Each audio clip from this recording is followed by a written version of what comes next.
Listo. Buenas noches a todos los participantes, a todos los presentes. En primera medida quisiera agradecerle a quienes decidieron apartar un espacio en su agenda y así vincularse a lo que sería el webinar de esta oportunidad de hoy 2 de julio del 2020 a las 6 de la tarde. En esta oportunidad vamos a contar con la honrosa y la honorable participación de uno de los maestros que yo creo que muchas de las personas que están conectadas lo conocerán y lo recordarán por su forma particular de enseñar, por su forma particular de transmitir el conocimiento. Y pues será el maestro Pablo Monsalve quien en esta oportunidad nos ilustrará frente a un tema que causa demasiada sensibilidad y es el suicidio en las instituciones penitenciarias y carcelarias, teniendo en cuenta que pues las instituciones totales, las cárceles, las instituciones como las penitenciarías, tienen unas características particulares en las que como que complican la situación y condición mental de las personas y que podría aumentar el riesgo de que conductas autolesivas y el suicidio pues se desarrollen. Entonces esta sin duda será una oportunidad para aprender del maestro Pablo Monsalve y los invito a todos para que puedan entonces hacer sus preguntas durante la sesión, las cuales yo oportunamente le estaré transmitiendo al maestro al finalizar y que él pueda con su conocimiento y su experiencia ilustrarnos un poco más y darle solución efectiva. Por ahora voy a darle la introducción que merece el maestro de acuerdo a su experiencia, a su conocimiento y voy a permitirme como leer algunos apartados de su currículum que lo hacen entonces merecedor del reconocimiento y merecedor de participar en esta oportunidad con nosotros. Entonces, en ese orden de ideas, nuestro invitado principal, nuestro experto en el webinar del día de hoy es el maestro Pablo César Monsalve.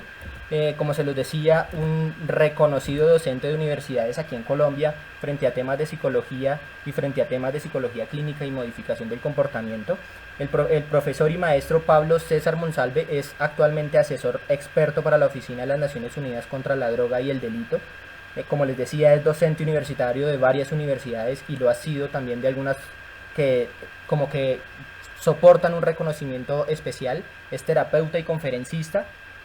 Frente a su formación académica, el profesor y maestro Pablo César Monsalve es psicólogo, especialista en evaluación clínica y en el tratamiento de los trastornos afectivos y emocionales y es magíster en psicología clínica.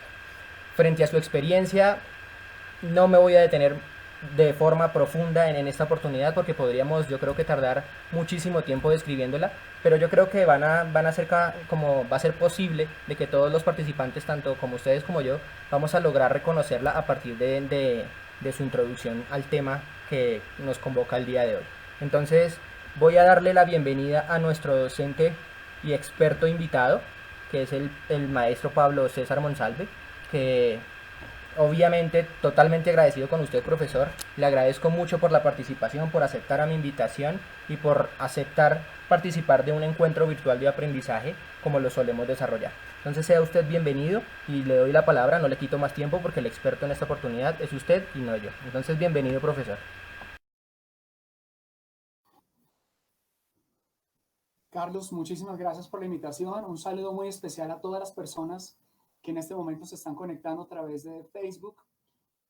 Y sí, efectivamente, como bien lo ha mencionado Carlos, este es un tema bastante sensible y tengo el honor en este momento y el privilegio de compartir con ustedes algo de conocimiento con respecto al tema de cómo prevenir el suicidio en este tipo de instituciones de carácter penitenciario. Así que, ¿qué les parece si que sin más preámbulos empezamos a hablar de ello? La conducta suicida ha sido una situación, una conducta muy complicada de estudiar porque tiene muchos factores. El tema del suicidio no se presenta únicamente por una única razón. Quizás ustedes han escuchado frases como, por ejemplo, no, bastó suicidar porque está llamando la atención. No, realmente no. Hay una cantidad de elementos más allá y mucho más de fondo que nosotros debemos tener en cuenta. Miremos en este momento miremos algunas de las estadísticas que nosotros podemos identificar a nivel nacional, así como por encima. El rango de edad con mayor riesgo para cometer suicidio está en más o menos entre los 20 y los 35 años. Ojo, estoy hablando de una población general. ¿Qué ocurre aquí? En estas edades, si ustedes lo logran identificar, estas son las edades en las cuales las personas tienen mayor vida útil mayor vida para trabajar, toman decisiones de pareja, una cantidad de elementos. Sin embargo, no todas las personas tienen suficientes recursos psicológicos, por un lado, o la otra se sienten demasiado abrumados por las circunstancias que les están aquejando. A nivel general, esta sería como la estadística de la población, especialmente aquí en Colombia. Sin embargo, si nosotros hablamos de los perfiles de personas que intentan o que cometen suicidio en una población carcelaria, la cosa cambia un poco, porque dentro de las cárceles nosotros vemos diferentes perfiles, diferentes situaciones, y cada situación es un mundo aparte, es una situación, es una circunstancia muy complicada que cada persona debe manejar. De tal forma que si nosotros vemos, hay un intento de suicidio puede ocurrir más o menos cada 3 minutos en una cárcel. Miren la cifra, cada 3 minutos. Estamos hablando de cada canción, cada vez que tú escuchas una canción, se acaba y muy probablemente alguien lo intenta o lo logra. Eso significa también que hay más personas que fallecen en las cárceles, más por suicidio que incluso por conflictos que implican armas con otros reclusos, con otras personas que también están dentro del penal. Es decir, lo que quiero explicar con esto es que en términos numéricos, más personas mueren por un suicidio que las personas que mueren por un conflicto armado dentro de una cárcel. Esto dice mucho de las circunstancias. Ahora bien, pongámonos a pensar, ¿qué es lo que pierde una persona cuando entra a la cárcel? ¿A qué se ve sometido? ¿Qué circunstancias pueden llegar como de desbordamiento a nivel emocional, psicológico, físico incluso? ¿Qué otras cosas, no solamente dentro de la cárcel, sino fuera de la cárcel, que el sujeto, el recluso en este caso, el PPL, el personal privado de la libertad, no tiene la posibilidad de solucionar y se siente dentro de la cárcel totalmente eh, imposibilitado? Todo ese tipo de situaciones, todo ese tipo de circunstancias, de elementos, son los que hacen que estas personas, sabiendo que muy probablemente se demoren en la cárcel, tomen estas decisiones. Miremos algunos de estos perfiles. Una de las personas de los grupos que nosotros hemos encontrado a nivel investigativo son las personas o los reclusos que están en espera de un juicio. ¿Por qué ellos buscan el suicidio? Ellos pueden cometer suicidio en una etapa temprana de su reclusión, cuando apenas son llevados, generalmente en una primera o una segunda ocasión que los llevan, esas primeras ocasiones y también en los primeros momentos, vienen a tener una sensación de desesperanza, de pérdida, de decir, bueno, yo ahora voy a estar en la cárcel, me puede pasar de todo. Ellos también perciben que el ambiente al que se van a encontrar, al que se van a enfrentar es muy hostil.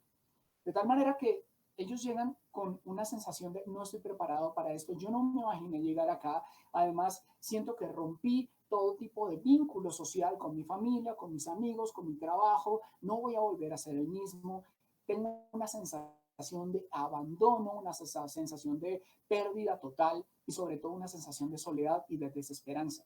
Muy importante esa palabra, desesperanza, porque entonces cuando llegan a la cárcel y perciben que ya no hay nada más que hacer, y lo vamos a ver también en un momento, cuando ya perciben esta sensación de, bueno, hasta aquí fui, ellos dicen entonces en algunos casos, bueno, tengo que buscar una solución. Yo no puedo quedarme solamente en este tipo de sufrimiento, entonces o busco el suicidio o también puedo llegar a consumir drogas o depende de las circunstancias o del aprendizaje que ellos tengan. Con frecuencia, las personas que son llevados a los penales intentan este tipo de conducta suicida en las primeras horas de llegada. ¿Por qué ahí? Porque perciben esa sensación de desesperanza y de pérdida. Algo que todo ser humano debe entender y además a todos nos toca es que cambiar es muy difícil y la palabra más difícil realmente para el ser humano y sobre todo para, no para decirla, sino también para ejecutarla esa palabra cambio. Es muy complicado el cambio. Y lo que estas personas tienen es un cambio que tiene varios componentes. El primero es un cambio que no fue voluntario. Uno voluntariamente no va a la cárcel, ¿de acuerdo? Segundo, es un cambio que implica una hostilidad en el ambiente. Quizás estaban en un lugar en donde podían ser un poco más jefes, líderes, tenían algún tipo de estatus y llegan ahora a un lugar en donde pueden llegar a ser amenazados. De hecho, el ambiente quizás ellos lo perciben de una forma con mucho miedo, con mucho temor. Y entonces ellos sienten que pierden esto, pierden su estatus, pierden lo que ellos tenían. Así que es involuntario, llegan a un lugar hostil y por si fuera poco, y lo más complicado es que llegan solos. No hay nadie de apoyo, no hay familia, no hay amigos, no hay primos, no hay novia, no hay nadie. Entonces la persona llega y claro, en esa sensación de soledad dice, bueno, aquí tengo que tomar una decisión. Y es ahí donde ellos empiezan a tomar estas decisiones e incluso a ejecutar acciones que pueden llevarlos también a acabar con su propia vida. El otro tipo de grupos son los reclusos o los PPL que están o que se encuentran en la espera de un juicio. Aquí estamos hablando de personas que son más o menos entre los 25 y los 35 años, como lo vimos en la primera estadística. ¿Qué ocurre acá? Aquí es cuando ellos observan que se aproxima la hora, el momento de comparecer ante la corte. Y ellos dicen, bueno, quizás me van a hacer el juicio, pero además de esto, ellos indican que muy probablemente van a ser declarados culpables y que además la pena va a ser muy severa. Atención con esto, la pena severa o la severidad de la pena depende no solamente de lo que le dicen, en este caso al PPL, al personal privado de la libertad, no solamente es de eso, sino de lo que ellos perciben. Para una persona 5 años es muy poco, pero para otra persona 5 meses es una eternidad. Así que ellos, entonces, sabiendo que van a estar cierto tiempo, imaginando que este juicio, esta comparecencia no va a ser la más apropiada, toman esta decisión. Lo voy a colocar en términos un poco más, digamos, cotidianos. Quizás no hayamos estado nunca en un penal, pero como ustedes recordarán, en pareja pasa. Si usted sabe que a usted le dicen esas 3 palabras, tenemos que hablar, usted se puede adelantar y decir, no, yo le termino primero. Aquí pasa algo similar. Te están llamando para un juicio y tú sabes que en el fondo cometiste un error. Lo más probable es que te dejen mucho más tiempo de lo que habías pensado. Entonces, la opción no es voy a aguantarme el tiempo, sino no, yo tengo que acabar con mi vida de una vez. Otro momento en el que ese tipo de reclusos que están esperando juicio pueden llegar a tomar ese tipo de decisiones es más o menos 60 días después de la reclusión. ¿Por qué? Ahí lo que ocurre es que hay cierto desgaste emocional. Es decir, la mayoría de personas ahí empiezan a sentirse muy cansadas. Pongamos un ejemplo de la vida real. En cuarentena. Estamos en cuarentena. ¿Cuánto tiempo llevamos? Vamos 3 meses. ¿De acuerdo? Cuando ocurren momentos pequeños en donde, qué sé yo, como los días sin IVA o ese tipo de cosas, la gente siente y necesita como un premio. Ya estuve lo suficiente, me quiero ir. Por lo menos perciben esta situación de salir a comprar como un pequeño premio. Ellos esperan que después de aguantar tanto tiempo encerrados, reciban algún tipo de consecuencia positiva, algún tipo de beneficio, pero después de dificultades con los propios internos, dificultades de forma externa con su familia, con personas que están de manera extramural, extracárcel, pues entonces ellos empiezan a sentir desgaste. Y ese desgaste donde ya no encuentran, de nuevo miren la palabra clave, desesperanza, donde ven desesperanza y no encuentran mayor razón ni propósito, entonces también pueden llegar a tomar esa fatídica decisión de quitarse la vida. Hay un tercer grupo, que es el de los reclusos que ya tienen algún tipo de sentencia. Es decir, ellos ya saben qué es lo que les corre de aquí en adelante, saben que tienen cierto tiempo de permanencia en la cárcel. Esas personas generalmente son mayores a los grupos anteriores. Aquí estamos hablando de 30, 35 para arriba. Y lo que nosotros hemos observado es que la mayoría de personas que tienen este tipo de ideación o de conducta suicida son generalmente delincuentes que han tenido algún tipo de violencia o se han visto involucrados en conductas de carácter violenta y después de pasar cierto número de años en custodia deciden ya no más, no me aguanto más esta situación. Adicionalmente a esto, hemos encontrado, de acuerdo con las investigaciones que ha realizado la Organización Mundial de la Salud, incluso aquí en Colombia también con la OPS, se ha determinado que la tasa de suicidio en los reclusos a largo plazo parece aumentar con el tiempo de estadía. Es decir, mientras más tiempo la persona en la cárcel, mientras más tiempo lo condenen, la persona va a tener una posibilidad más alta, una tasa más alta de ideación, intento o consumación de la conducta suicida.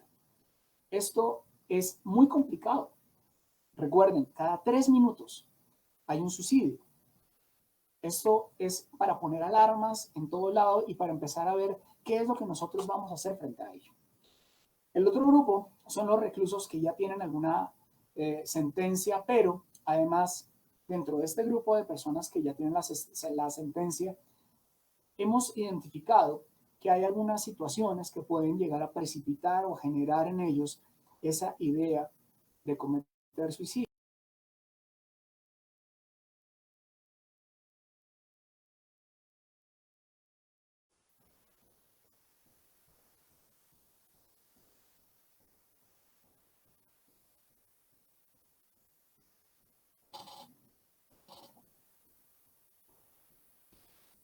Listo, entonces, retomando la conexión, nos disculpamos con todos los participantes ante las dificultades presentadas por errores propios de la conexión. Ya retomando entonces la conexión aquí con el maestro Pablo Monsalve, la idea es continuar con la temática y si lo desean también en los comentarios nos podrían indicar si desean que se retroceda en algún aspecto. Por el momento entonces los dejo de nuevo con el invitado experto para que continúe con su intervención. Listo, gracias Carlos. Sí, lamentamos mucho, parece que hubo alguna dificultad técnica, pero vamos a continuar entonces. Nos quedamos en la terminología, es decir, vamos a definir cada uno de esos pequeños conceptos para hablar el mismo idioma. Estábamos hablando entonces que lo primero que debemos identificar es la ideación suicida. Un momento, en ideación suicida, ¿qué significa esto? Todo ser humano alguna vez en la vida, alguna vez pensó, trágame tierra o me quiero morir. Eso es normal, hasta ahí. Pero cuando estamos hablando de una ideación suicida, estamos hablando de pensamientos que son más o menos estructurados acerca del suicidio, en donde también incluye ideas de muerte o también pueden llegar al plan suicida con una mayor estructuración. Un momentito ahí. ¿Qué es entonces la ideación suicida? La ideación es no solamente el decir, uy, trágame tierra, la embarré, me quiero morir, a llegar a pensar, no sabes qué, yo creo que mi familia estaría mejor sin mí, yo creo que mis amigos estarían mejor sin mí, yo creo que el mundo estaría mejor sin mí, y entonces empiezo a pensar de forma un poco más secuencial cada una de las cosas. Hay que separar muy bien la ideación suicida de la planeación suicida. Repito, separa la ideación de la planeación. ¿Cuál es la diferencia? La ideación es algo, es un bosquejo simplemente. No, me quiero morir y ya, pero no he pensado exactamente cómo. En cambio, la planeación implica un día, una hora, un método, un lugar. Entonces yo digo, bueno, a tal hora, ahí, no sé, qué sé yo, el baigón está, y entonces voy a estar solo, y entonces a eso me refiero yo. En este tema de la ideación suicida, nosotros tenemos que identificar muy bien si la persona ha tenido algún momento en su vida de realmente desear quitarse la vida. Insisto, es muy diferente el me quiero morir a realmente me quiero morir. Es muy diferente el me quiero morir como un escape temporal de qué pena, qué oso, a decir, no, es que creo que el mundo sería mejor sin mí y yo también descansaría, qué sé yo. Son cosas muy, muy diferentes. La otra, el otro elemento que nosotros también debemos tener en cuenta aquí es el de la conducta parasuicida, conocida también como autolesiones o automutilaciones. ¿Qué es esto? Son conductas autolesivas, es decir, yo me hago daño, me puedo golpear, me puedo quemar, me puedo cortar. Ustedes quizás han visto o han conocido muchos casos de personas que se cortan los brazos, pero entonces cuando se les pregunta, oiga, ¿usted realmente quería quitarse la vida? Entonces llega la persona y dice, no, no, no, no, era, no sé, era como por piedra o era como para que me hicieran caso. Así que esta conducta autolesiva tiene fines diferentes a quitarse la vida. No buscan suicidarse, sino manipular o quitarse responsabilidades, escapar de una situación. En algunos casos hemos visto también que es una forma muy inadecuada de manejar las emociones. Entonces, quizás lo hemos visto en adolescentes, por ejemplo, en donde ellos no saben controlar algún tipo de emoción, sea la que sea, y es muy alta. Entonces están muy contentos o están muy tristes o están muy enojados y su forma de expresarla no es, o qué sé yo, escribiendo, cantando, explicándole a alguien, hablando con otra persona, sino es con una cuchilla y cortándose. El problema de la conducta parasuicida no es la intencionalidad solamente, porque no tiene la intencionalidad de quitarse la vida, sino que en algún momento esta persona se le puede ir la mano en el corte y realmente se puede quitar la vida, aunque no quería hacerlo. Hay que tener en cuenta ese tipo de elementos. Recuerden, el suicidio, la conducta como tal suicida, sí busca quitarse la vida. En cambio, las conductas parasuicidas buscan cualquier otra cosa menos quitarse la vida. Desde ahí sí, lo que llaman llamar la atención, manipular, eximirse de responsabilidades, etc. Hay otro elemento importante acá, que es lo que nosotros conocemos como la tentativa de suicidio. La tentativa, mis queridos amigos, es el intento, hecho, cuando la persona lo intenta. Es un comportamiento potencialmente autolesivo, pero aquí puede pasar de todo. Puede tener una consecuencia en donde la persona puede morir de forma inmediata o de forma mediata.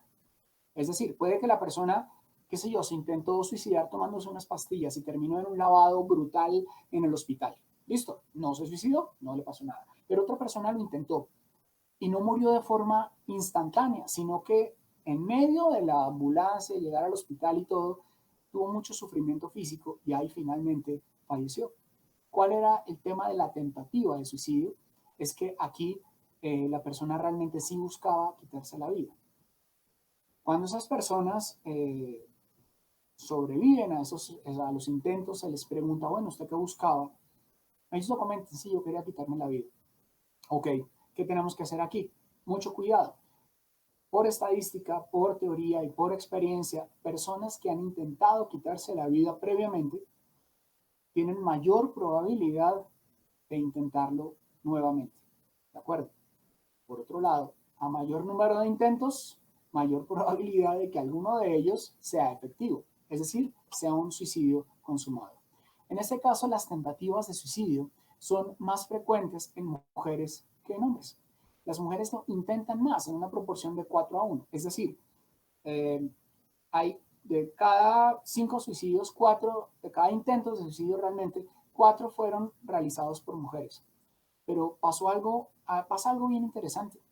Estamos hablando de los intentos, no de los logros de suicidio consumado como tal. Entonces, algunos autores manifiestan que da la sensación de que esta era una forma desproporcionada, inadecuada también de buscar ayuda. Entendamos algo, no todas las personas que tienen un intento suicida eh, necesariamente o están bien o están mal. Quizás muchos de ellos simplemente querían buscar ayuda, pero no sabían cómo hacerlo, no sabían a dónde dirigirse, no sabían con quién hablar, no tenían herramientas psicológicas para hacerlo. Entonces, muchos de ellos, en medio de su abatimiento, de su desbordamiento emocional, toman esa decisión quizás para decirle a otras personas, oiga, yo existo, no soy invisible. Otra palabra importante acá es el suicidio consumado. Aquí estamos hablando de la muerte, que puede ser, como mencionaba antes, mediata o inmediata. Mediata cuando no es instantánea, sino que la persona lo intenta y muere después de unas horas, un tiempo, con algo de sufrimiento, o inmediata, que es instantánea, que es realizada por un acto positivo o negativo. ¿Cómo hace un acto negativo? ¿Cómo hace un acto positivo? Un acto positivo es cuando uno se brinda algo a sí mismo. Se llama positivo porque se brinda, eso es todo. No estoy queriendo decir que sea bueno o malo. Quitemos el valor axiológico de esta palabra. Lo positivo significa que yo me doy algo. Me doy un pepazo, me doy un balazo, me doy unas pastillas. O por el otro lado, negativo significa quitarme algo. En este caso, ¿quitarme qué? Ejemplo, una persona necesita de cierto medicamento para poder vivir. Una persona, que sé yo, con diabetes necesita de su insulina, pero no es capaz de pegarse un tiro, no es capaz de tomarse un medicamento para acabar con su vida de forma directa. Entonces, ¿qué hace? Se empieza a matar de otra manera y dice simplemente no me voy a inyectar la insulina que necesito para vivir, no voy a tomar el medicamento que necesito para vivir. Esto lo hace además sabiendo que va a producir esos resultados. Por otro lado, miremos algo importante. Hay una mayor frecuencia en hombres. De cada 5 suicidios consumados efectivos, 4 son realizados por hombres. Y generalmente los métodos utilizados por los hombres son más fuertes, un poco más sanguinarios que los de las mujeres. También lo hemos encontrado en cárceles, que las mujeres, la forma en la que ellas generalmente buscan acabar con su vida es con las armas cortopunzantes. Los hombres, por otro lado, no solamente es con armas cortopunzantes, sino que también a través del ahorcamiento. Y eso también es una alarma muy importante porque una persona se demora más o menos unos 3 minutitos después de ahorcarse, de fallecer realmente. Entonces eso implica que tenemos que estar más pendientes de personas que sospechemos que tengan ese tipo de tendencias. Otra palabra importante aquí es la amenaza o el gesto suicida, que es cualquier comportamiento que implique algo verbal o no verbal, que sea interpretable como una insinuación. Es decir, la persona empieza a dar señales de que en un futuro próximo puede llegar a cometer o a intentar una conducta de carácter suicida. ¿Cómo son esas señales? Desde las despedidas. Bueno, nos vemos, ¿no? Porque es que yo no sé si dure de aquel sábado. Oiga, feliz año porque yo no sé si nos volvemos a ver. Oiga, espere, ¿a qué se refiere con eso? Y aquí, mis queridos amigos y a todas las personas que nos están viendo en Facebook, yo les hago un llamado muy importante.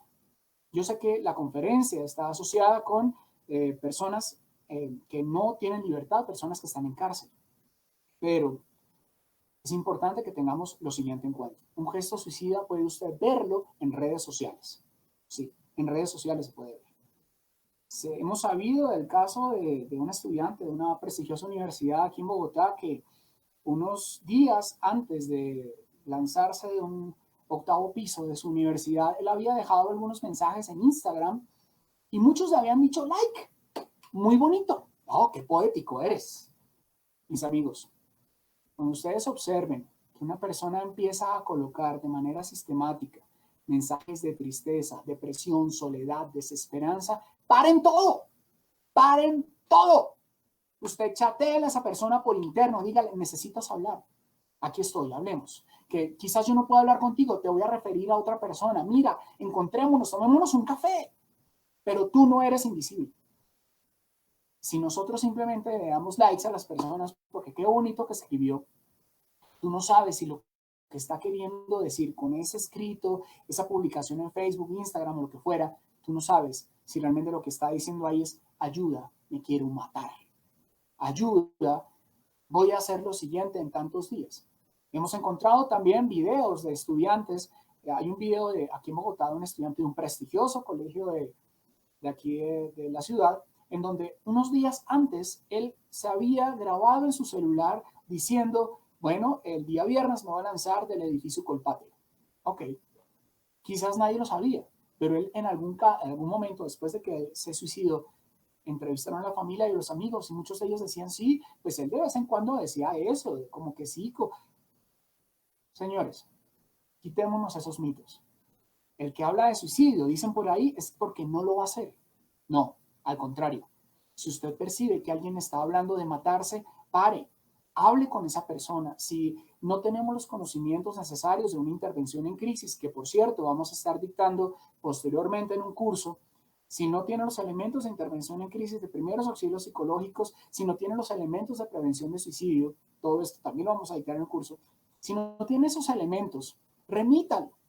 Pero no se quede simplemente con, ay, sí, voy al funeral y él me lo dijo alguna vez, pero yo no hice nada. No, haga lo posible. Esas personas que están diciéndolo de alguna manera, quizás están pidiendo ayuda. Usted no sabe. Si usted iba o hubiese podido ser ese oído o ese abrazo que esa persona necesitaba. Así que cualquier gesto suicida hay que ponerle mucha atención, todo el tiempo. Bien, vamos a explicar ahora, voy a ser muy breve en esto, vamos a explicar como las fases del suicidio y los 3 tipos de personas que tienen ese tipo de conducta suicida. Entonces, en la parte superior de sus pantallas ustedes van a encontrar las tres fases que existen. La primera fase, que es la ideación, en donde la persona se le ocurre la idea y dice, no, pues el mundo como que sería mejor sin mí. Luego viene la ambivalencia, es esa lucha entre, ¿será que lo hago? No, mejor no. Bueno, ¿será que lo hago? No, mejor no lo hago. ¿Y qué pasaría si? Y la tercera es cuando la persona lo decide y lo ejecuta, es decir, cuando comete el acto suicida. Al lado derecho de sus pantallas van a encontrar dos porcentajes, uno en negro y uno en rojo. En negro hay un menos, significa que hay, con lo que vamos a decir, hay una posibilidad menor de suicidio o una posibilidad mayor de suicidio con el rojo. ¿De acuerdo? Comenzamos. El primer tipo de conducta de persona con conducta suicida es la persona impulsiva. ¿Qué es lo que ocurre acá? La persona viene con la ideación, recuerden, todo comienza con la ideación, por eso es tan importante escuchar a las personas, escuchen, miren las verbalizaciones que ellos dicen y tienen la ideación. Sin embargo, aquí cuando llegan a la ambivalencia, no es tan ambivalente, es decir, simplemente tienen la idea, alguna vez ocurrió algo, sí, no, yo me quiero matar, y hay un estímulo, alguna situación que les choca, no lo piensan. Aquí es algo importante que debemos tener en cuenta. No lo piensan, se dejan llevar por la emoción. Ahora bien, si la persona no solamente con emoción, sino también con efectos de sustancias psicoactivas, viene con toda esa ideación, hay mayor probabilidad de que logre el suicidio. Por lo tanto, esa fase de decisión va a generar una muy alta probabilidad de que la persona logre acabar con su vida. El segundo grupo es el grupo de las personas ambivalentes. ¿Qué ocurre? La persona viene con la ideación, pero, atención, hay un momento de ambivalencia. ¿Qué es este momento de ambivalencia? Piensan, ¿será que lo hago? Pero y mi mamá y mis hijos y mi trabajo y el mundo. No, pero yo estoy aburrido. ¿Pero será que lo hago? ¿Será que no lo hago? En este momento de ambivalencia, las personas pueden llegar a retroceder un poco frente a su intención suicida. Cuando nosotros logramos hacer alguna intervención o una contención en este momento con respecto a la esperanza, a enfrentar la desesperanza con esperanza y explicar también elementos, habilidades de vida, herramientas, etcétera, pues la probabilidad de suicidio disminuye. Pero el tema aquí es, con las personas impulsivas, por ejemplo, aquí sería entonces trabajar la parte emocional y claramente el consumo de sustancias. Con las personas ambivalentes, elementos asociados con reestructuración cognitiva, porque ellos están es con el tema de la idea, pero quizás no tienen mayor herramienta.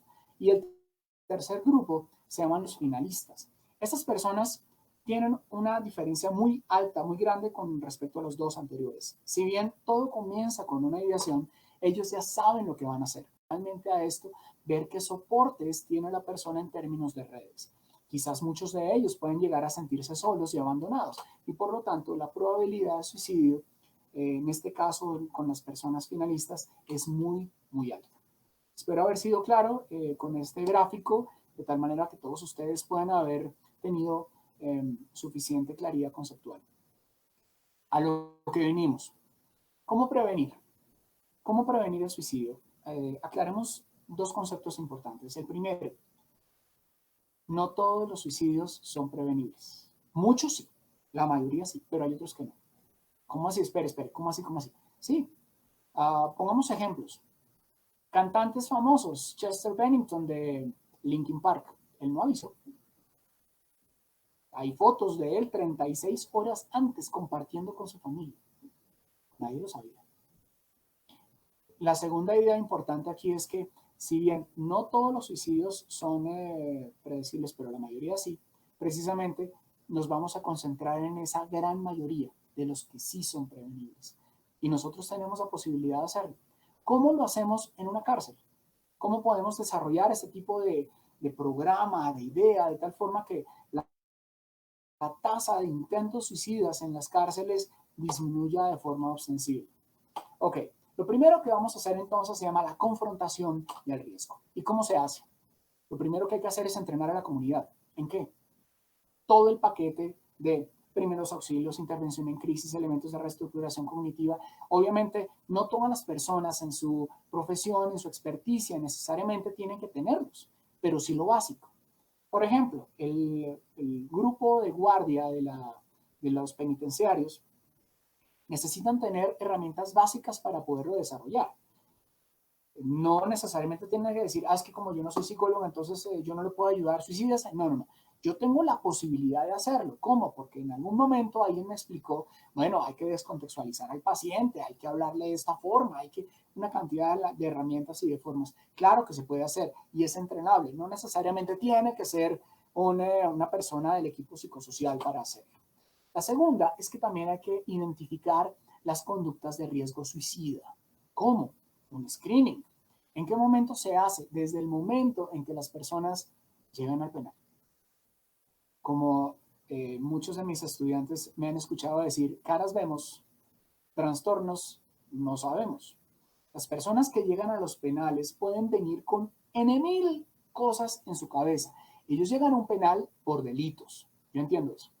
Pero en el momento de llevarlos a la cárcel, también es importante hacer preguntas. Lo vamos a ver en un momento cuando hablemos de la evaluación. Ok. Dentro de la confrontación de riesgo, entonces, ¿qué es lo que tenemos que hacer? Primero, observar a la persona después de que es admitida en el penal, en la cárcel. ¿Cómo?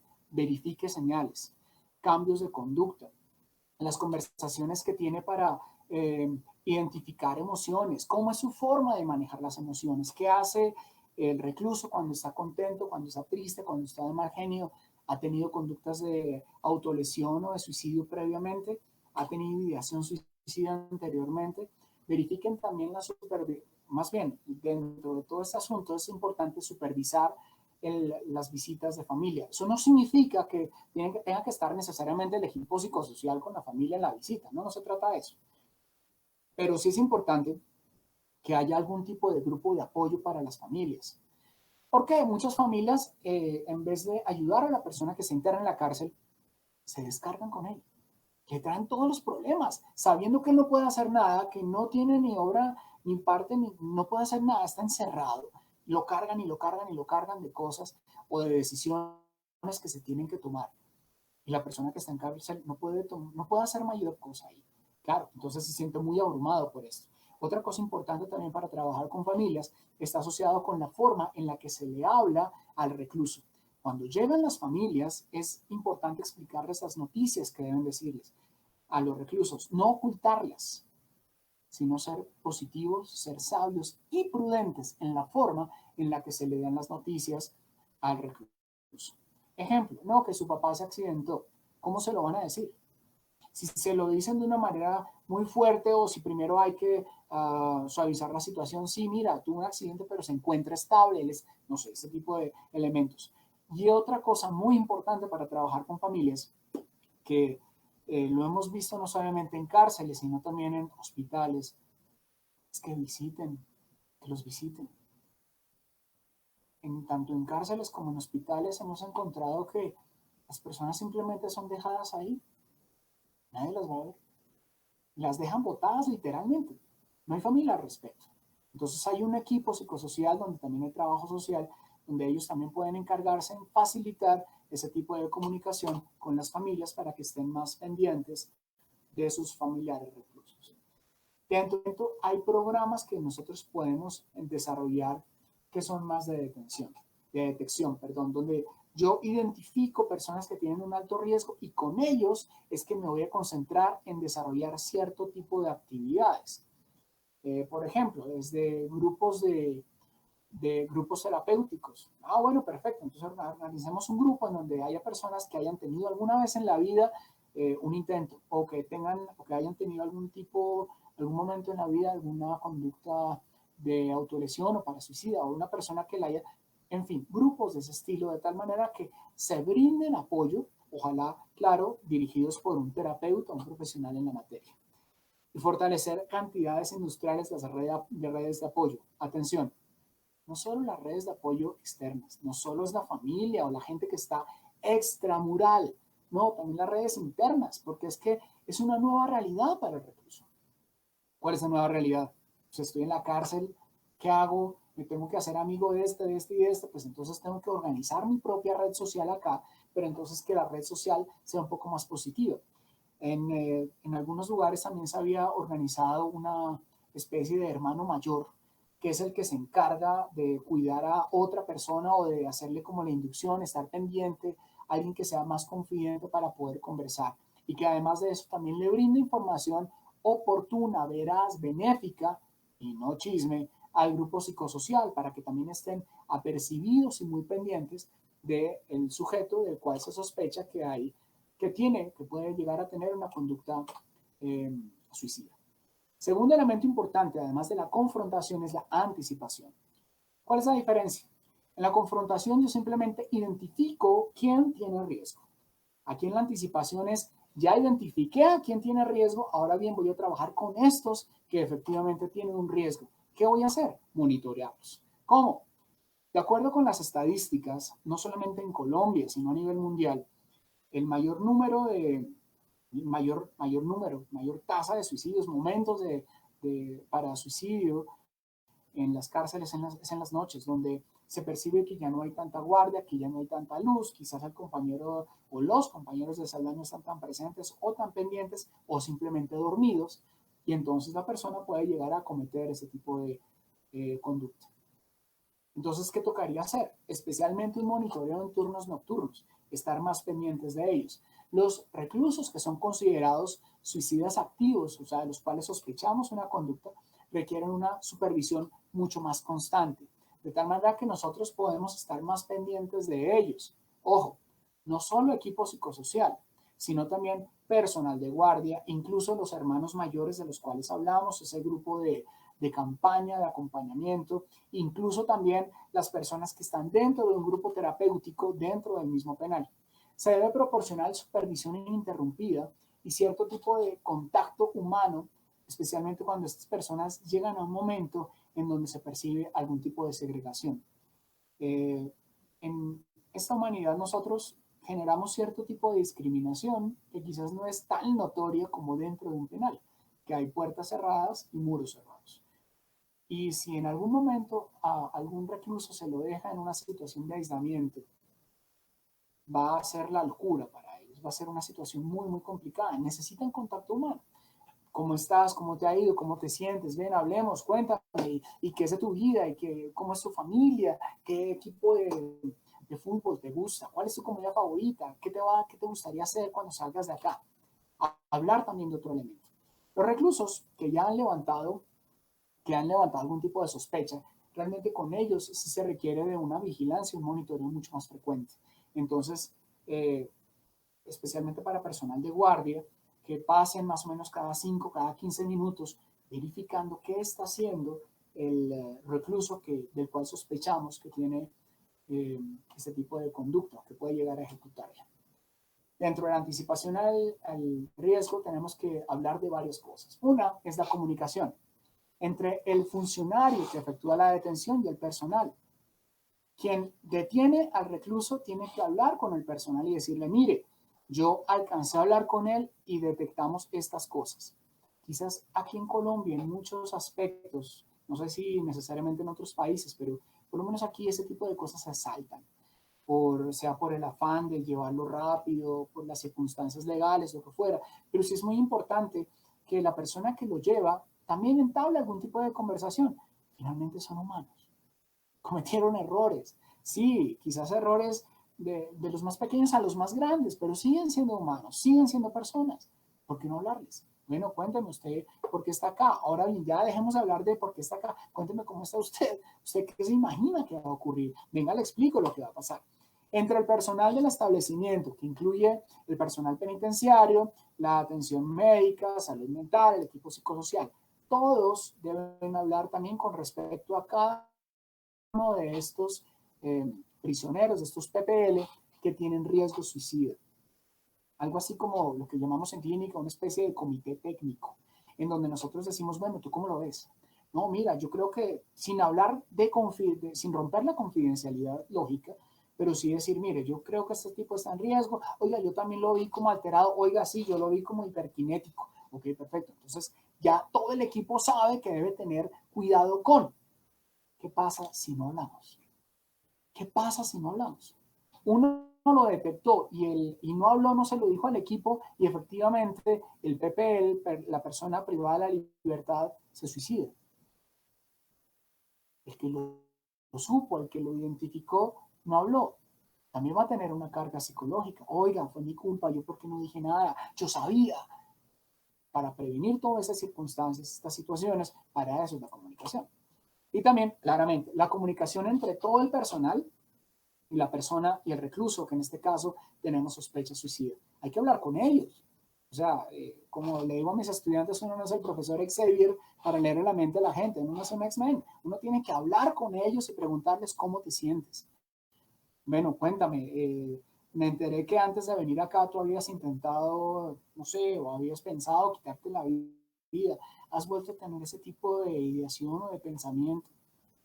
Hay un mito importante aquí.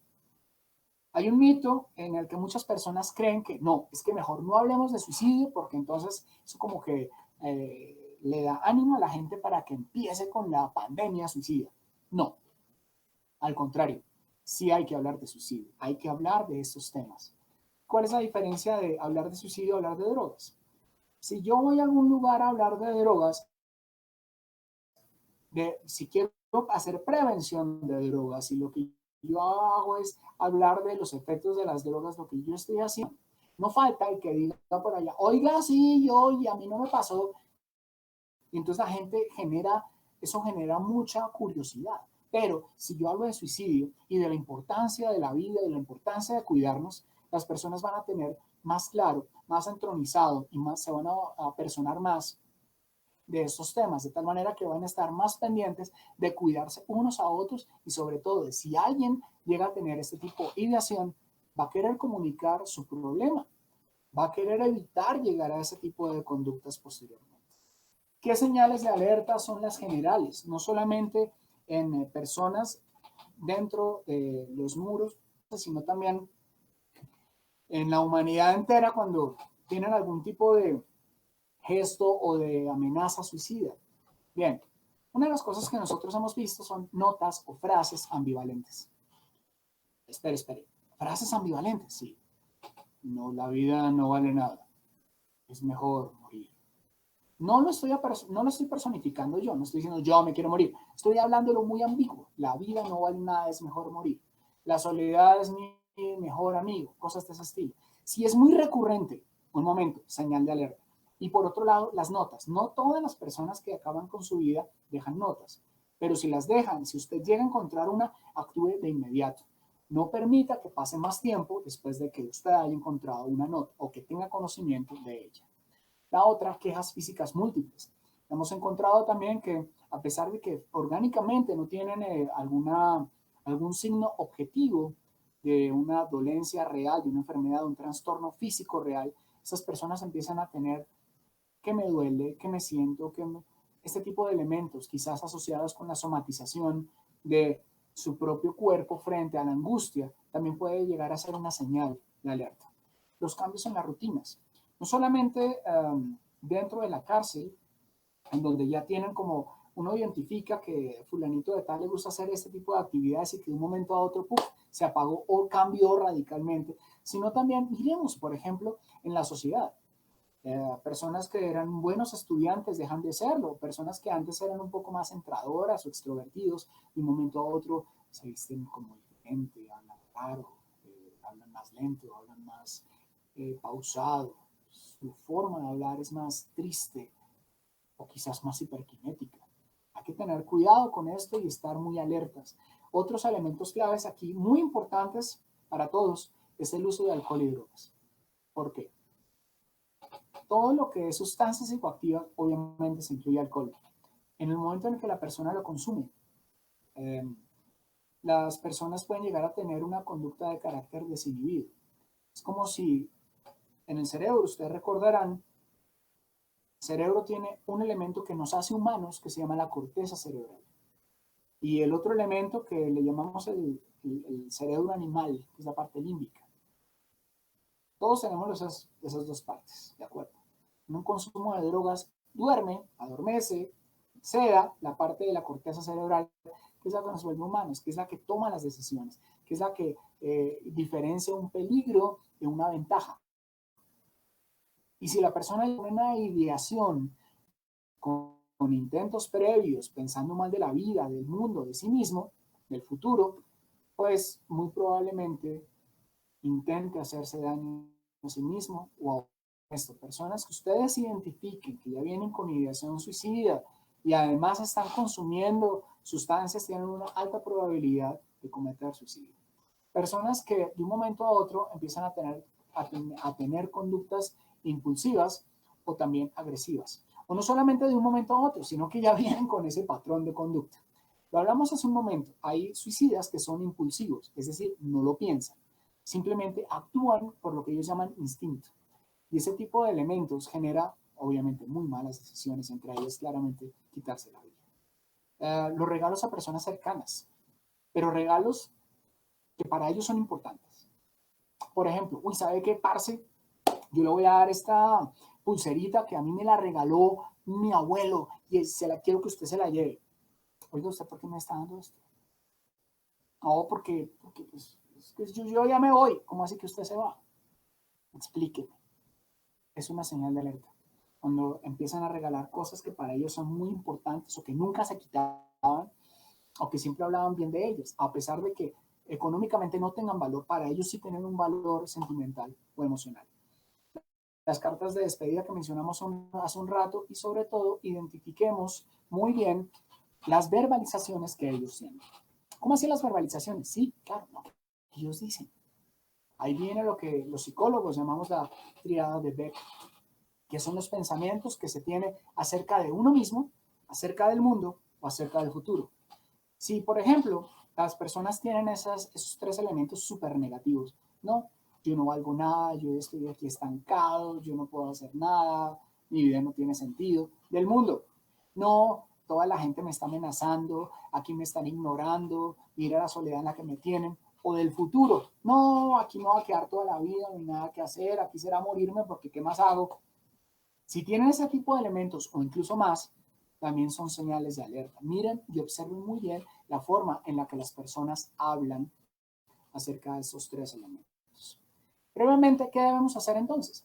Primero, de tener una actitud adecuada. Para quienes han estado en clase conmigo o me conocen, saben que eso es una palabra muy importante, porque la actitud es la que hace que nosotros podemos llegar a las personas. No es el conocimiento, no, es la actitud. Es la forma en la que yo hablo con otra persona, la forma en la que yo interactúo, es el impulso, la emoción, la alegría, el ímpetu.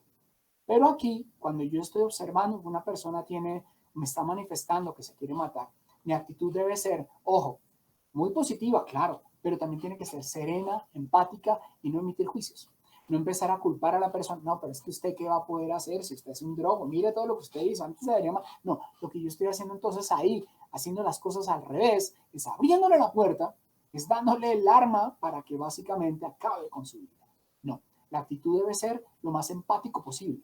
Recordemos que esa empatía es la posibilidad que yo tengo, es la capacidad que yo tengo de entender a la otra persona, aunque yo nunca haya pasado por las circunstancias que esta persona ha pasado o tiene en este momento. Cuando yo logro tener esa empatía y me duelo, llego a tener ese dolor, pues, por el dolor del otro, yo logro entenderlo, logro tener esa conexión emocional y de razón para poderlo entender.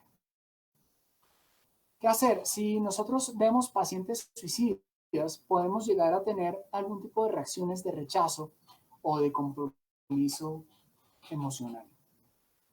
Tengamos cuidado con eso. Hay personas que cuando escuchan que otra persona le dice, no es que me quiero matar, como que inmediatamente, no, ¿cómo se le ocurre? O, no, o les da mal genio, entran como en shock. No, cálmense primero, ¿de acuerdo? Y por el otro lado, recuerden que la situación no es personal, no es suya, no es en contra suya, se lo están diciendo a usted. Usted lo que tiene que hacer es, devuélvase al paso 1, actitud adecuada, y tener mucho cuidado y separar. La circunstancia que está ocurriendo es la de él, no la mía. Quizás se parece a la mía, ¿de acuerdo? Yo tendré cómo superarla en su momento, pero ahorita voy a ayudarle a esa persona a superar esa circunstancia. Otra cosa que nosotros debemos hacer es tomar medidas de aseguramiento. Eso suena bastante extraño porque cuando hablamos de tomar medidas de aseguramiento es que evitar que la persona cuando nos dice que se quiere matar en el acto, es evitar que lo haga. Por lo tanto, quitar todos los elementos que son utilizados o que vayan a ser utilizados por la persona para hacerse daño a sí mismo. Solo que hay un problema. La mayoría de cosas que nosotros encontramos son potencialmente letales. Lanzarse desde una ventana, romper un vidrio, o sea, no doy más ideas. Pero hay muchas cosas que pueden ser letales. Así que en ese momento lo importante es, uno, no dejar solo a la persona. No lo deje solo. En ese momento, mientras usted está hablando con él, ubique un lugar, siéntense los dos, haga lo posible para que la persona se sienta confortable, pero que no tenga movimientos bruscos. Mientras eso está haciendo, usted pida ayuda a otras personas para que lo vengan y le ayuden, ¿de acuerdo? Para que estén pendientes también del sujeto. Cuando hablamos de medida de aseguramiento, implica también, en algunos casos muy extremos, casi que toca inmovilizar a las personas, es decir, hacer lo posible para que no se muevan. Los clínicos le llamamos inmovilización. Se puede hacer de forma con narcóticos, con sedación, etcétera. ¿Y qué es lo que se busca con eso? Que la persona, primero, disminuya su nivel de agresividad y segundo, pues ya no tenga posibilidad de ejecutar alguna acción. Esto ya es como el último bastión, si los primeros auxilios psicológicos no funcionaron, si ya es la última frontera antes de. No le pida al paciente que no se quite la vida. Ojo con esto. Y lo hemos visto, varios de mis estudiantes lo han visto y yo se los he explicado bastante. Cuando estamos viendo personas que tienen una tentativa suicida, durante la tentativa empiezan a decirle, no lo haga, piensa en su mamá, piensa en sus hijos. No, no hagan eso. ¿Por qué? Si yo le digo piensa en su mamá y justamente la razón por la cual se quiere matar es que, no sé, mi mamá se murió, entonces yo quiero irme con ella y le digo piensa en su mamá. No, la idea no es esa. Quedémonos quietos ahí. No le digamos que no lo haga. Escuchemos lo primero. Lo que vamos a hacer es intentar entablar comunicación con esa persona. Eso es lo que vamos a hacer, entablar comunicación. Venga, ¿y cómo está? ¿Mucho frío ahí arriba? ¿Qué sé yo? Cuéntame, oiga, si supo que ganó tal equipo de fútbol, oiga, ¿no tiene hambre? Estoy empezando a descontextualizar al sujeto, al recluso, al paciente, a la persona en ese momento, haciendo que la persona, su forma de pensar, se desplace su pensamiento a otro enfoque. Y cuando esté enfocado en otra cosa, empiezo yo a hablarle ahora, de tal manera que él ya va a estar un poco más abierto a escuchar. Pero si yo simplemente le hablo única, total, exclusivamente de no lo haga, no lo haga, no lo haga, es más fácil, él lo va a hacer. Incluso hasta para poder decir, ay, ya no me digan nada más, ya déjenme de matar tranquilo, tengo cuidado con esto. La comunicación con la familia. Inmediatamente ocurre este tipo de circunstancias, o usted tiene conocimiento, informe de manera rápida a la familia para que ellos también estén pendientes y si es el caso nos sirvan de ayuda para la contención. Pero esa contención tiene que ser guiada por nosotros. Nosotros le vamos a decir, mire, eso es lo que está pasando para prevenir nuevas circunstancias, vamos a hacer esto, esto y esto. Si ustedes quieren saber cómo trabajar con familia frente a ese tipo de eventos, justamente hace parte del curso que vamos a estar dictando junto con el grupo de Carlos que me han invitado el día de hoy. También vamos a hacer un tratamiento con la red de apoyo dentro de la cárcel. Perfecto, hay un grupo terapéutico, entonces, o no lo hay, abramos un grupo terapéutico para prevenir suicidios, para prevenir autolesiones, para que la gente empiece a cuidarse unos con otros. Esto es clave aquí. Recuerden, la cárcel es para sentirse solo. Y hay mucha gente sola, mucha. No tienen nada más. Los abandonaron, los dejaron, los traicionaron, lo que ustedes se imaginen. Y si llegan a la cárcel y siguen sintiéndose solos porque no hay un grupo de apoyo, de respaldo, eso se vuelve cada vez a tener ideas de suicidio. Algunos elementos de solución de conflictos. Muchas veces las personas, y también lo vamos a ver en el curso con el tema de reestructuración, muchas veces vemos un problema que en la vida real no es tan grande, pero justo vi ese problema, en este momento en donde tengo una cantidad de cosas que me están desbordando. Así que ese problema se llama la gota que rebosó la copa y como yo no sé cómo lidiar con conflictos, no sé cómo lidiar con problemas, no sé cómo solucionar problemas, y no sé cómo pedir ayuda, y no sé cómo, entonces, pues la fácil, me quito la vida. Pero si yo le enseño con premeditación, si yo identifico ese grupo de riesgo y empiezo a trabajar con ellos con respecto a este tipo de habilidades, va a ser mucho más sencillo también para ellos enfrentarse a la realidad. Damas y caballeros, todos lo sabemos, la vida no es fácil. Incluso podemos llegar a decir que la vida es injusta. ¿De acuerdo? Sí. Pero, ¿cuál es la diferencia entre encontrarnos con un problema y saber cómo solucionarlo y encontrarnos con un problema y no saber cómo solucionarlo? ¿Cuál es la gran diferencia? Justamente en eso, en el entrenamiento que se tiene frente a. Tenemos que trabajar en este tipo de herramientas y estrategias con esta población. Claramente tenemos que enseñar también regulación emocional. Este tema de la regulación emocional es muy importante porque ustedes conocen también algo al respecto. Muchas personas de la población carcelaria, obviamente no todas, pero sí muchas, tienen un consumo grande de sustancias. Súmele, una persona con una emoción desbordada, muy alta, la que fuera, bajo efectos de sustancias, va a llegar a ser impulsivo y con la posibilidad de acto suicidio. Quite las sustancias. Una persona con alta impulsividad, aunque no tenga sustancias, puede hacerse daño a sí mismo o a otras personas. ¿Cómo enseñarles eso? Es lo que justamente el equipo psicosocial tiene que empezar a trabajar, y no solamente con los reclusos, sino también compartir ese tipo de conocimientos con el resto del grupo de cárcel, con el resto de grupo, guardias, administrativos, médicos, salud, etc. Y finalmente, lo que tenemos que hacer es, en caso de reincidencia, si detectamos que hay personas que lo intentan una y otra vez, claro, toca buscar ayuda profesional. Algo que debemos tener en cuenta aquí es que en la vida real, cuando nosotros identificamos, vida real significa fuera del penal.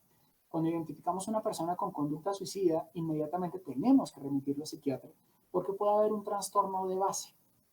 Sin embargo, en las instituciones carcelarias, quizás no siempre hay esa figura de psiquiatría, pero sí hay un equipo psicosocial fuerte. Sí, en la medida de lo posible, claro que lo vea un psiquiatra, claro que sí, pero no siempre vamos a tener el conocimiento para hacer ese tipo de contención. Ejemplo, una persona del equipo de guardia no tiene que ser un psicosocial para colaborar con la contención, pero claramente hay unos conocimientos que ellos no tienen. Entonces, ¿qué debe hacer? No se quede callado, busque ayuda. Remítalo al profesional encargado, al profesional en el área psicosocial, en este caso de la cárcel. ¿Ok? Eh, eh, y finalmente, en caso de suicidio consumado, eso es lo que queremos que nunca ocurra. El suicidio que efectivamente se logró, la persona se quitó la vida. ¿Ok? Primero, hay que reconstruir los hechos. ¿Qué fue lo que pasó? ¿Por qué esta persona se quiso quitar la vida? ¿Qué fue lo que ocurrió? ¿Qué se nos salió de las manos? ¿De qué no nos dimos cuenta? ¿Sí? Cuando yo logro hacer esto, puedo identificar los factores que esto pudieron haberle llegado a la mente del recluso y además que se pudieron haber pasado por alto. Yo sé que suena de cosas, uno las va aprendiendo también con elementos de experiencia. En muchas de las instituciones no necesariamente deben saber exactamente qué hacer con cada cosa. No hay protocolos para absolutamente todo en ningún lado. Apenas se están construyendo, de hecho, en algunas instituciones. Ahorita, por ejemplo, con el COVID-19, apenas se están construyendo protocolos. Hay cosas que uno no sabe. Pero en medio de la situación uno va aprendiendo y dice, ok, no vimos estas señales, no nos dimos cuenta del otro. ¿Qué tal si organizamos un grupo de apoyo en la figura del hermano mayor? ¿Qué tal si hacemos un grupo terapéutico? ¿Qué tal si hacemos un trabajo con las familias de ciertos reclusos de los cuales estamos sospechando? Ya empezamos a hacer otra cosa. Pero si la persona ya cometió suicidio, entonces tenemos que identificar qué fue lo que pasó, qué fue lo que falló y mirar hacia atrás para poder proyectar al presente y al futuro dentro del establecimiento. Además, evaluar la adecuación oportuna de la respuesta a la emergencia. ¿Fue adecuado? ¿Actuamos a tiempo? ¿Hicimos los pasos que habíamos dicho que se tenían que hacer? ¿Quiénes estuvieron involucrados? ¿Cómo podemos mejorar el servicio a nivel preventivo? Extraer cualquier implicación para mejorar incluso los esfuerzos futuros en prevención. ¿Qué nos faltó? No, es que quizás, voy a decir un ejemplo, no teníamos una persona que trabajara en salud mental, solamente tenemos uno y no lo pudo responder perfecto, entonces, ¿qué hay que hacer? Tenemos que tener una agenda, varias personas, varios profesionales, o qué tipo de campañas estamos organizando dentro del penal. Estamos trabajando también con el asunto de drogas dentro del penal, cómo se está trabajando, qué efectividad está teniendo. Este tipo de elementos es clave. Y finalmente, el elemento de posvención. ¿Qué es la posvención? La posvención es el trabajo que se hace con las personas sobrevivientes a quien se haya suicidado. Es decir, estamos trabajando en una cárcel, el proceso de posvención va a ser con los amigos de la persona que se suicidó, va a ser con los compañeros de celda, va a ser con el grupo de apoyo, con las personas con las que él se relacionaba. ¿Por qué? ¿Por qué hacer posvención? La posvención es sumamente importante. ¿Por qué? Por un lado va a haber una cantidad de personas que se van a sentir culpables. Y en esa culpabilidad pueden llegar a desarrollar nuevos trastornos. La posvención va a minimizar ese elemento. Lo segundo, dentro de las personas sobrevivientes, quizás había alguno o algunos que tenían la ideación suicida y al ver que esta persona sí logró suicidarse, quizás van a envalentonarse, van a lograr ímpetu y lo van a intentar también. La posvención apropiada va a disminuir la probabilidad de que esto se dé. Y la tercera, la posvención nos va a ayudar también a fortalecer las redes de apoyo en prevención, las redes de apoyo en autocuidado, en mutuo cuidado de cada una de las personas que estaba allí y que quizás conocieron a la persona que se suicidó. Así que estos son los elementos más importantes dentro de todo lo que tiene que ver con la prevención de la conducta suicida en las. Espero haber sido muy claro con todos ustedes. Espero que haya sido de provecho esta conferencia y que la hayan disfrutado tanto como yo. Carlos nos diga. Muchísimas gracias a todos por su atención. Ok, maestro Pablo, primero agradecerle por tan maravillosa participación. Sin duda yo creo que coincidimos con los participantes en el sentido en que la información ha sido tan concreta y tan suficiente que nos hemos hecho en algún momento la imagen de cómo podríamos nosotros intervenir si fuéramos nosotros los profesionales que estaríamos allá dentro de los establecimientos de reclusión. Pero entonces ya entrando, maestro Pablo, a la sección de las preguntas, las cuales ya han empezado a registrar y que han empezado entonces a desarrollar, eh, quisiera comentarle la primera, que hace referencia a lo siguiente, y es cómo se puede Listo. trabajar con reclusos que no desean aceptar la ayuda que le puede brindar el profesional. Y esta misma persona hace una adicional y es Ok. qué hacer cuando existe una persona, digo, cuando existe poco personal, pero se identifican muchos casos en los que los Uh-huh. reclusos tienen ese riesgo alto de cometer la conducta suicida. Qué buenas preguntas. Y como la persona que nos preguntó sabe, o imagino lo sabe, sí, ese es el panorama que ocurre generalmente en Colombia. Bien, la primera pregunta que hacen es, ¿qué hacer cuando una persona, un grupo o un recluso no quiere ayuda? Bien, nosotros no vamos a obligar a nadie a que sea necesariamente ayudado por nosotros. Primero nos tenemos que quitar también ese complejo de Superman, de yo puedo con todo el mundo, o el complejo del profesor Xavier, yo te leo la mente y yo te voy a salvar sí o sí. Pero lo que sí nosotros podemos hacer es lo siguiente. Desarrolla habilidades de acercamiento, lo que nosotros en psicología llamamos habilidades clínicas. Segundo, utiliza estrategias de entrevista motivacional. ¿Cómo así? Claro, yo me acerco a la persona, pero yo no voy a entablar una conversación única, total, exclusivamente con base en su problema de otras formas, con otros temas, ¿de acuerdo? Y en la medida que me voy acercando, generando confianza, empiezo a trabajar elementos de la entrevista motivacional.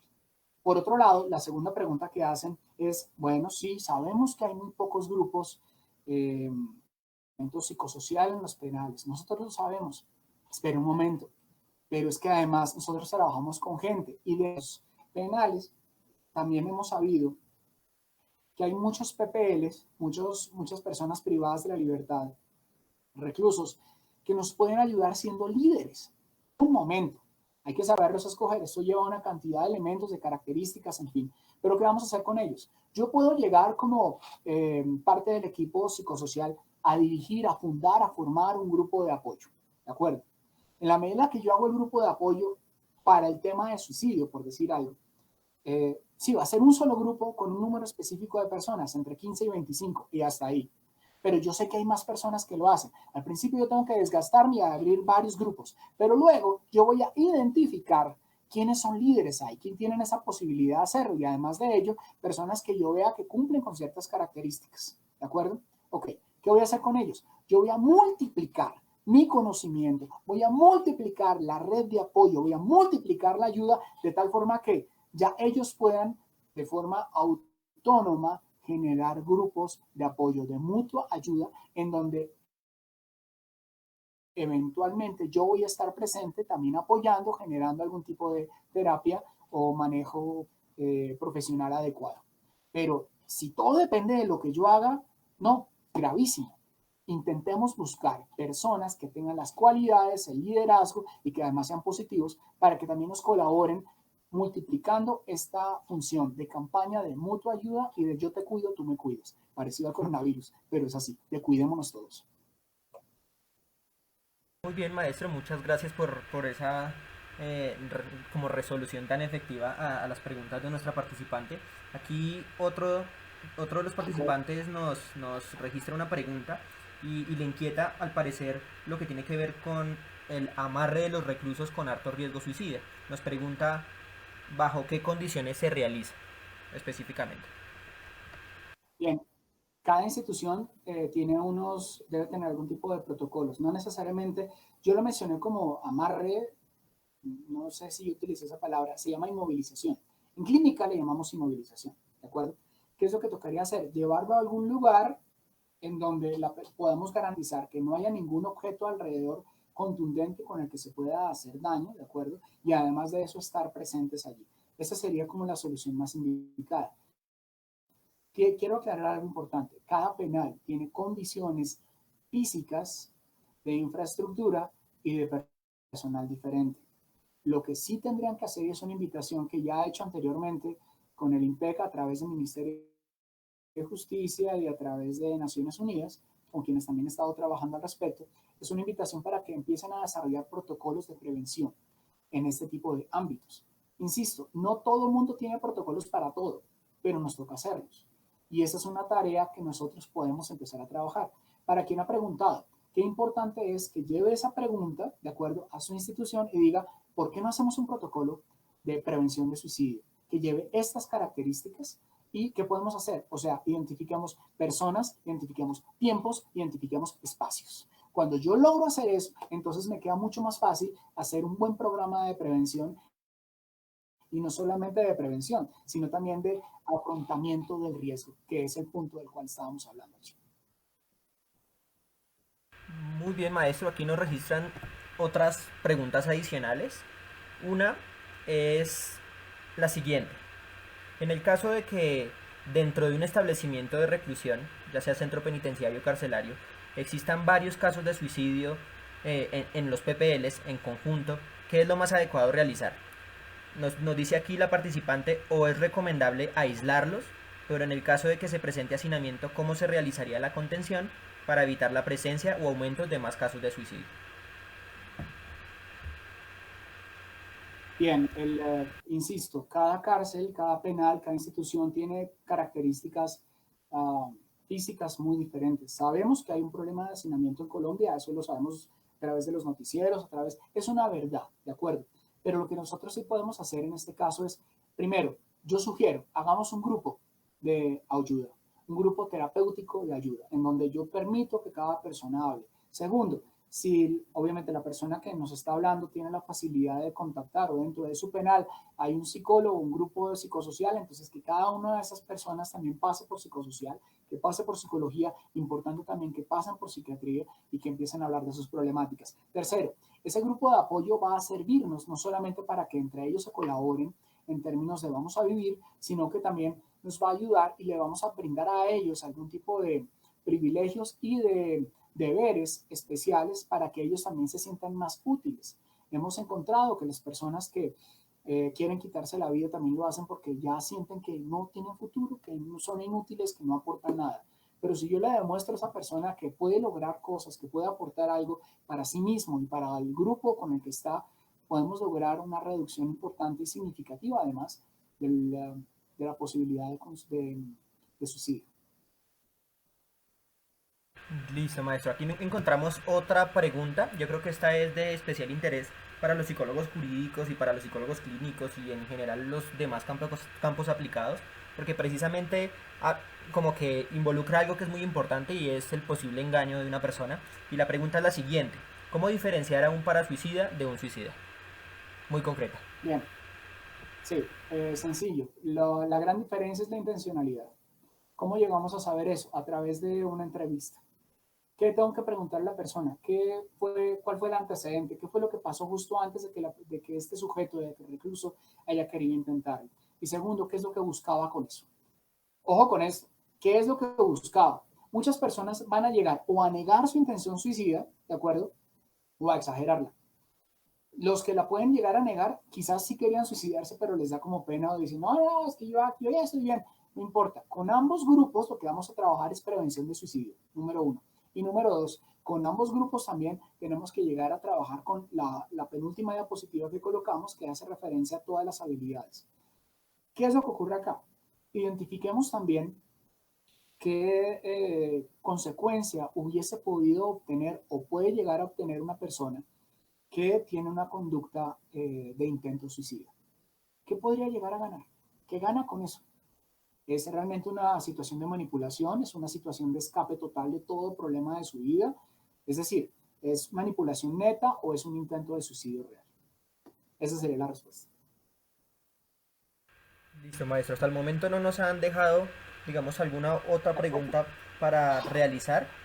Vamos ¿Ok? a dar unos 2 minuticos a ver si de pronto alguno se anima a desarrollar alguna. Y mientras, quisiera aprovechar el Bueno, espacio para hacerle una pregunta de mi parte. Y es, o no, bueno, bueno. es más una solicitud. Y es precisamente aquí viendo en los comentarios del webinar y del en vivo, hay algunos participantes que se han interesado en lo que en algún momento mencionó a lo largo de la charla Uh-huh. sobre el curso que vamos a desarrollar más adelante.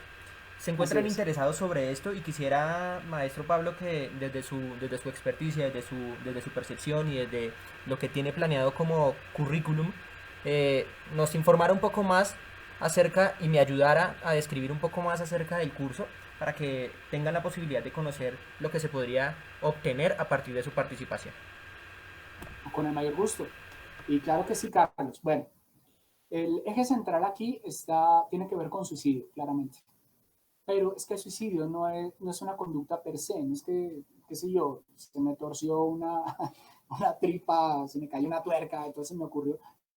No, hay una cantidad de factores que ya se han determinado, tanto por la parte teórica como por la parte experiencial. Lo que nosotros vamos a trabajar en ese curso es cómo atacar, cómo enfrentar ese tipo de factores. ¿Cuáles son esos factores? Vamos a trabajar en herramientas de primeros auxilios psicológicos e intervención en crisis. Atención, esto no solamente es para PPLs, bueno, o sea, no es solamente para personas que trabajan en cárcel. Realmente eso es para todo profesional en el área de la psicología. Esto es importante. Así usted sea organizacional, social o como yo les digo, forestal, no importa, lo va a necesitar porque pues, es parte de nuestra naturaleza profesional. Segundo elemento importante, vamos a trabajar también con aspectos asociados con sustancias psicoactivas. Acabamos de hablar que las personas bajo efectos tienen una alta tasa, alta probabilidad de acabar con su vida. Entonces vamos a hablar un poco acerca de, bueno, un poco de prevención y también un poco de intervención con este tipo de personas. Sobre todo más de intervención debido a que muchos de quienes están en cárcel ya han consumido o consumen ahí. Es decir, no es que nunca lo hayan hecho, ya consumen. Tercer elemento importante, vamos a hablar del área familiar. ¿Cómo trabajar con familias de reclusos? ¿Qué estrategias podemos utilizar? ¿Cuáles serían las temáticas? ¿Qué tipo de grupos formar? ¿Qué temáticas? ¿Qué tópicos? ¿Cómo llevarlos a ellos a que fortalezcan ese vínculo familiar, que le ayuden al recluso también a salir adelante, que no lo juzguen y que en caso de que haya algún cambio en la medida, ejemplo, de, la, de estar encarcelado a llegar a casa por cárcel, por ejemplo, o de libertad condicional, cómo hacer para que las familias también empiecen a apoyar más este nuevo cambio del recluso y no simplemente que se queden ahí tan bonito está conmigo, ¿de acuerdo?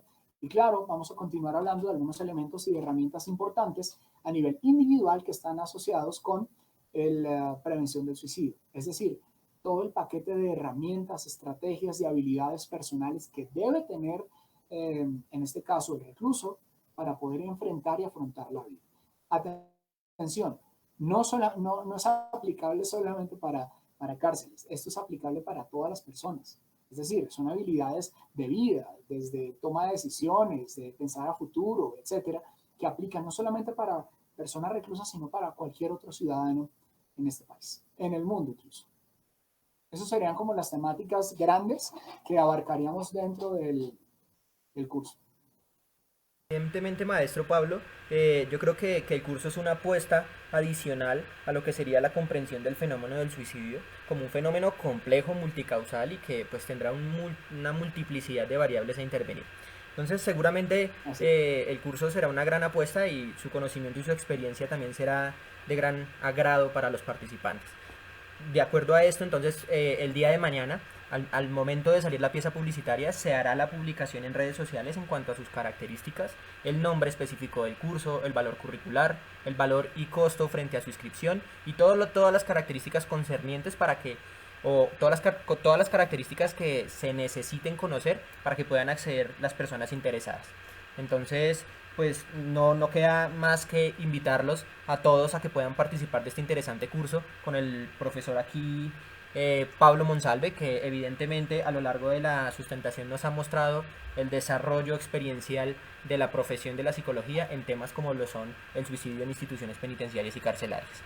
Ya para ir cerrando, maestro Pablo, no me queda más que agradecerle por su participación, por su maravillosa intervención, la cual, digamos, de mi parte honro mucho y también valoro mucho, pues es un espacio en el cual se construye conocimiento, se aprende y adicional a eso se interactúa en una época en la cual la interacción es mínima.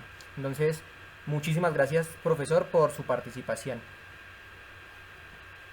A ustedes, Carlos, muchísimas gracias. A todas las personas que nos estuvieron viendo, que compartieron este webinar. Espero que haya sido de provecho y espero verlos muy pronto entonces. Les agradezco mucho su atención.